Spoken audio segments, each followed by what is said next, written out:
Alright, so we are back with the second half of the Dirge of Cerberus Breaking Chains event within Ever Crisis as Vincent heads further into Deepground, encountering the likes of Nero. He also starts to learn a little bit more about how he came to be, although the picture isn't quite clear just yet.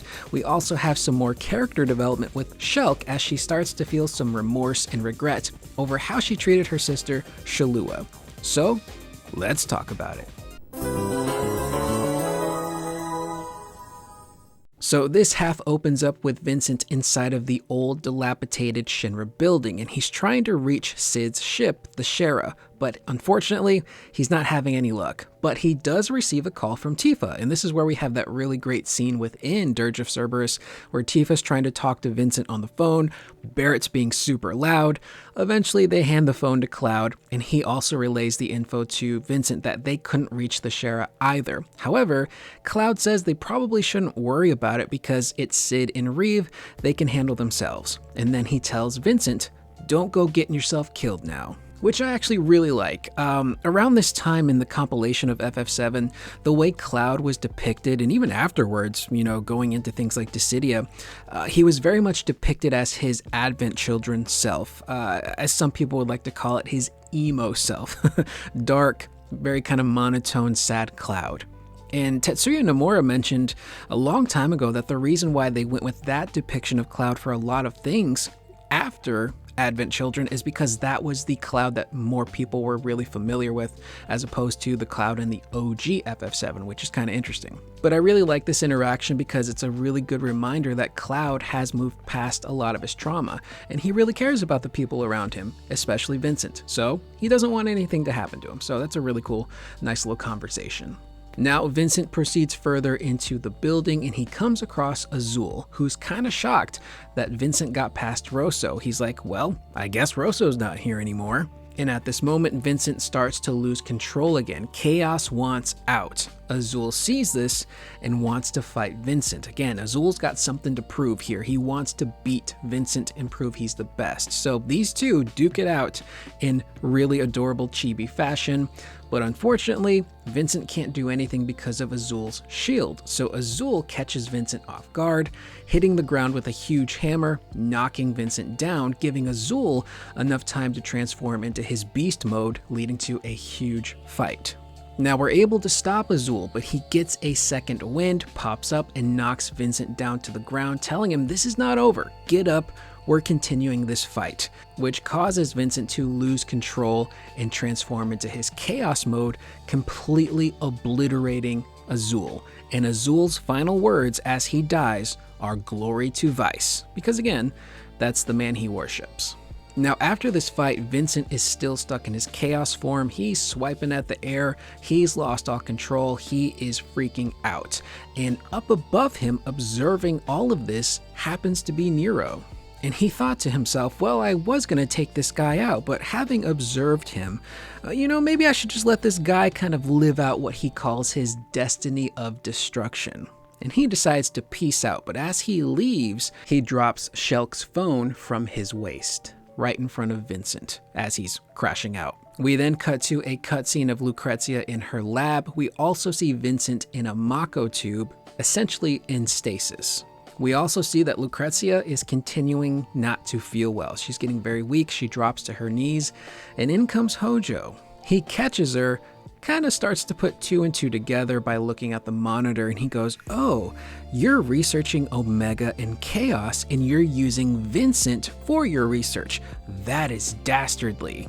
Lucrecia denies it, but Hojo's like, look dude, we're both scientists here. We want to do this kind of stuff. We want to discover and uncover things. But as he's leaving, he kind of mocks Vincent because he knows how much Vincent cares for Lucrecia. So he views this as, oh, Vincent doing one last act for his beloved. So this is a really interesting scene because it's like, we know that Lucrecia is actually trying to save Vincent in this point in time. But there's also the idea there of, her still wanting to continue that research with Omega and Chaos, which I think is very interesting. Although again, we learn like that wasn't the primary motive in this scene. But the way they tell Vincent's backstory towards the end of Dirge, it's in bits and pieces and out of order. So it's kind of an unreliable narrator moment within this story to get the player to think, oh, Lucrecia did have ulterior motives. So at least from what I remember, that wasn't necessarily the case. Now, turns out Vincent, as he was lying unconscious, saw this vision. It's a memory that's popped up in his head, and he thinks to himself, wait, Lucrecia did this to me. This pain was caused by her. So he's feeling kind of confused and a bit betrayed because he thought he could trust Lucrecia. But again, he's not getting the full picture here. Vincent sees the phone that Nero dropped. He picked it up, says Lucrecia's name, and then continues to move further to try and get into Deepground.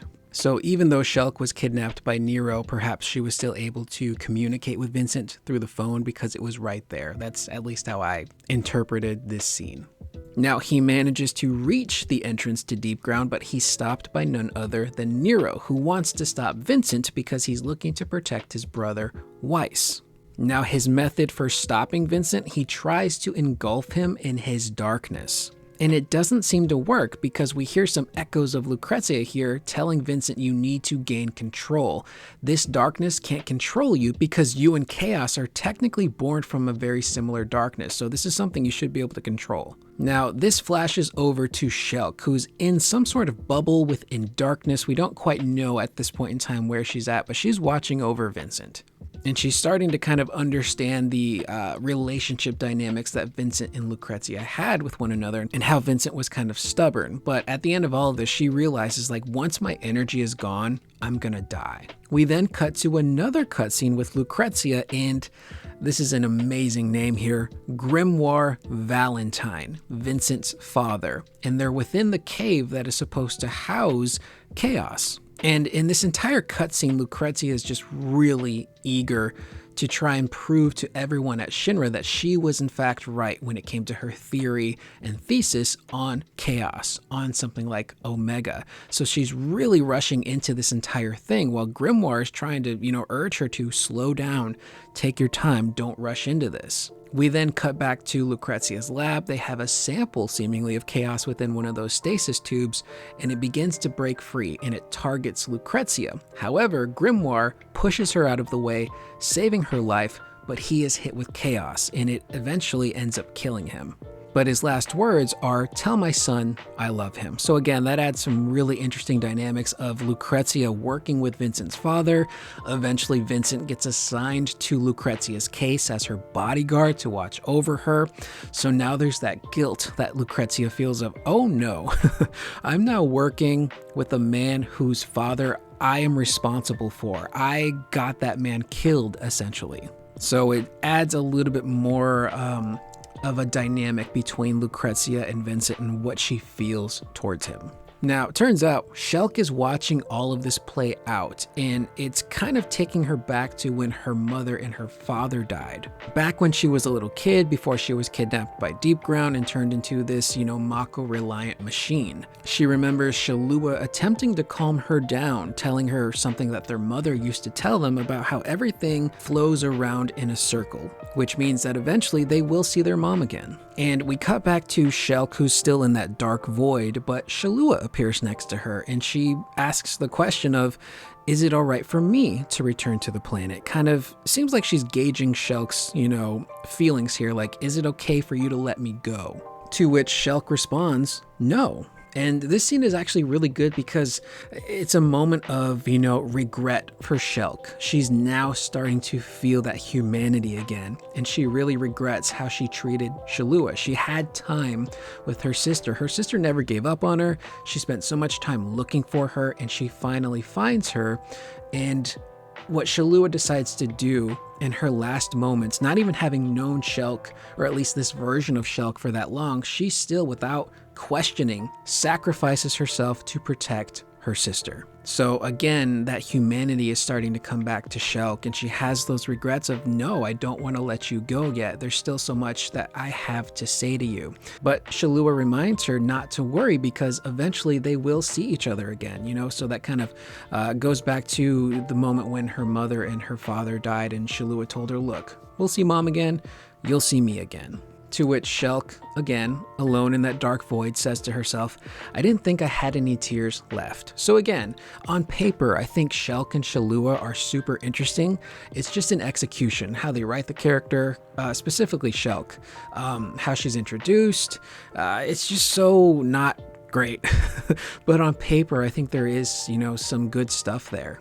Now, we cut back to Vincenzo and Nero, where Nero tells Vincent, I want to protect my brother. And Vincent's like, your brother? He's like, yeah, Weiss. And he says, Weiss was the only person who ever loved me and the only person I will ever love. But then he says, that's all forgotten. In a matter of moments, everything will change. And we, having played Dirge, we know what's going to happen. Weiss essentially becomes the shell, the body, the VTuber for Hojo. It's really weird. It's not great, but Nero is also essentially coming to terms with the fact that he's going to lose his brother. So again, there's some interesting connections here, like bad guys feeling, love for one another and knowing they're going to lose each other. And you feel that with all of the Sviets, although they're maniacal, insane people.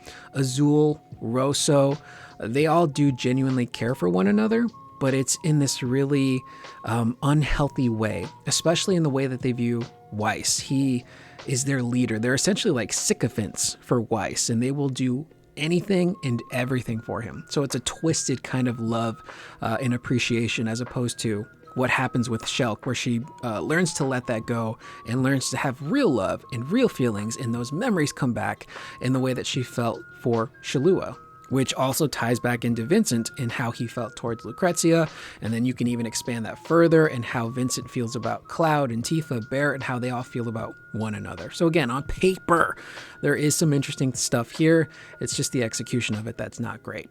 So Vincent asks Nero, what did you do with Shelke? Because the last time we saw Shelke, she was fighting Nero, and then she disappeared. So Nero tells Vincent, she is inside of me.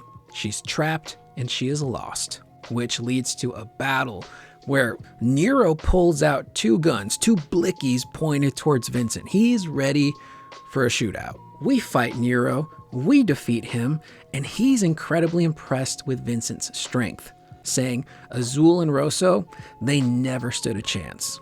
So he's genuinely impressed with the power of old Vincenzo here. Now, as a last-ditch effort, Nero decides, I'm going to try and cloak this guy in darkness again. I'm going to have him deep inside of me. That sounds very wrong, but you get where I'm going here. And he's going to have him lost and trapped, just like Shelke is. However, that plan backfires because Vincent, having learned to control this darkness, which is very much like his own darkness, he's able to wade through it and find Shelke and rescue her, bringing them both outside of Nero back to the entrance of Deepground. To which Nero says, my darkness has the ability to engulf and swallow anyone, anything, and control them as I please. But it seems that those that are too close to darkness cannot be fully consumed, and thus remain. The image of death, for example, soul wrought of terra corrupt. My darkness would have no control over you, would it? Then I must try a different dance. To which he tries to engulf Vincent with a bigger cloud of darkness, but is stopped by none other than Yuffie, who of course, has to do her big dramatic intro, essentially giving Nero enough time to portal out of there. He's like, yo, I gotta go. My brother needs me. Y'all have fun. At this point, Vincent leans down and checks on Shelke, asking if she's all right, and she responds with, I don't know. She's super confused in this moment. She's not sure if that encounter she had with Shallua was real, was she dreaming, or was it data fragments, so she's kind of lost right now. Yuffie, being very clumsy, and this was also the game's attempt to inject some humor, jumps off of the ledge that she was standing on, but unfortunately for her, she lands flat on her face.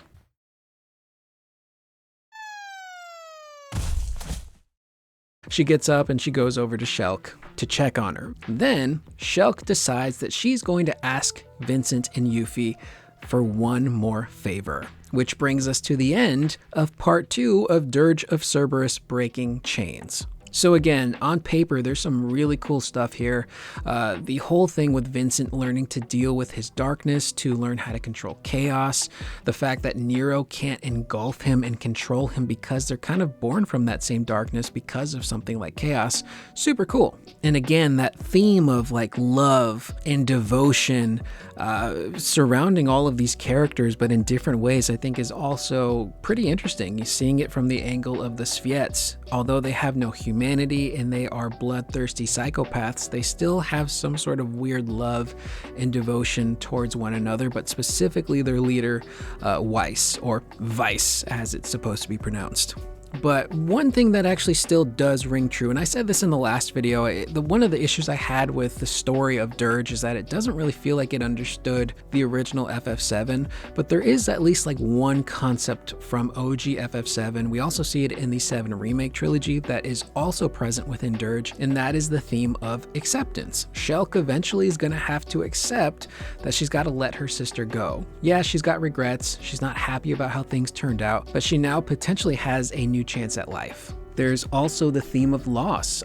Someone as twisted as Nero has come to terms with the fact that the brother that he loves, the only one that he truly trusts, is going to die eventually, or at least like give himself to Hojo and be no more. So that's loss and acceptance, because loss is also a really big theme in the story of FF7. Everyone in that main cast has lost something, and they have to come to terms with the acceptance of that loss. And of course, Vincent comes to accept himself, who he is, how he was created, and learning the truth about Lucrecia and what she actually did, which helps him become at peace with himself, his inner demons, and everything he's been through in life. Now, when it comes to Final Fantasy VII Remake Part 3, I think they will take a lot of stuff from Dirge, specifically for Vincent's backstory, rework a lot of it, and find a way to fit it into Part 3 in a way that works. So I could totally see Deepground being part of the main story, heading back to Midgar. You'd have to duke it out with some Deepground soldiers, put those people to rest like Nero,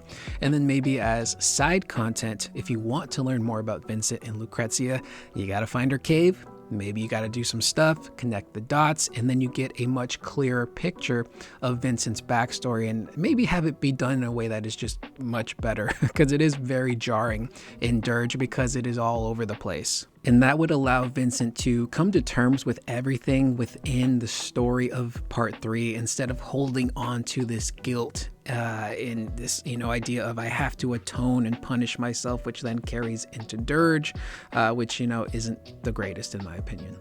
And I have full faith that they will do that. Again, they've been doing an incredible job of taking aspects of the compilation and finding ways to organically incorporate them into the story of the 7 Remake trilogy in a way that actually works, and that I think is very well done. But all that we have left is the final part, and that is Part 3.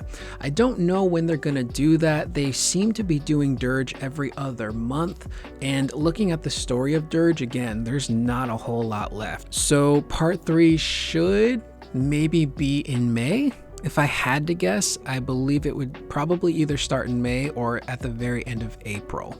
Not quite sure, but it seems to be an every other month kind of situation for Dirge and Ever Crisis. I wouldn't expect Part 3 to be super long and beefy. All we really have left is the final battle with Weiss, learning the true origins of Vincent and how he came to be, and eventually learning that Lucrecia wasn't experimenting on him like, a psychopath Hojo would. She was actually trying to save him. And then we have the big climactic battle with Omega, which I don't think we're going to do in Ever Crisis. I assume maybe Weiss will be introduced as an event boss for Part 3. We'll fight him in Part 3. I don't know if Vice was already included at some point in Ever Crisis. He may have been. If you're someone who's been with Ever Crisis since the beginning, please let me know. Has Weiss appeared already? If so, they'll probably just repurpose him. But I would expect a Weiss battle, and then probably a shorter Part 3 to close out the Dirge of Cerberus event within Ever Crisis. So with that being said, that's the video. I am Curious Corduroy. Let me know in the comments down below how you guys feeling still about Dirge. You loving it? Not loving it? What's the vibe like for you for Dirge of Cerberus? I will see you guys in the next video. Please remember to always be excellent to one another.